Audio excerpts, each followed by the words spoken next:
Баршаңызға қайырлы күн достар. Мен каналыма қош келдіңіздер. Бүгін сіздерге өте дәмді ерекше арахисы печенье әзірлейтін боламыз. Ол үшін видеоны соңына дейін көріп, менімен бірге болыңыздар. Осындай ерекше керемет хит рецепттерін жіберіп алмас үшін арнама тіркеліп, қоңыраушаны басып қоюды ұмытпаңыздар. Ең алдымен бөлме температурасындағы майымызды алып, үстіне шым-шым тұзымызды салып, қантымызды салып, ағарғанша миксерлейтін боламыз.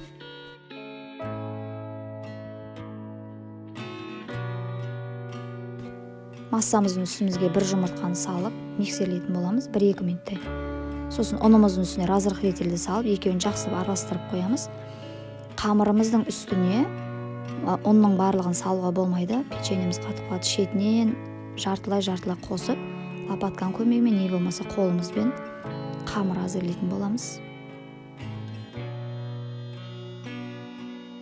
Міне бізде осындай жұмсақ песочный қамыр дайын болады.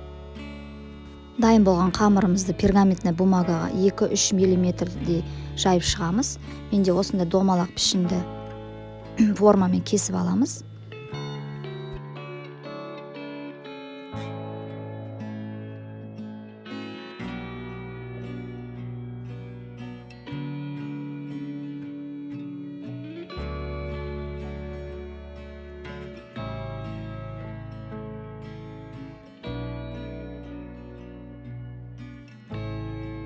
Дайын болған печеньемізді тақтаға салып, морозильникке 20-25 минутқа морозильникке қатырып алатын боламыз.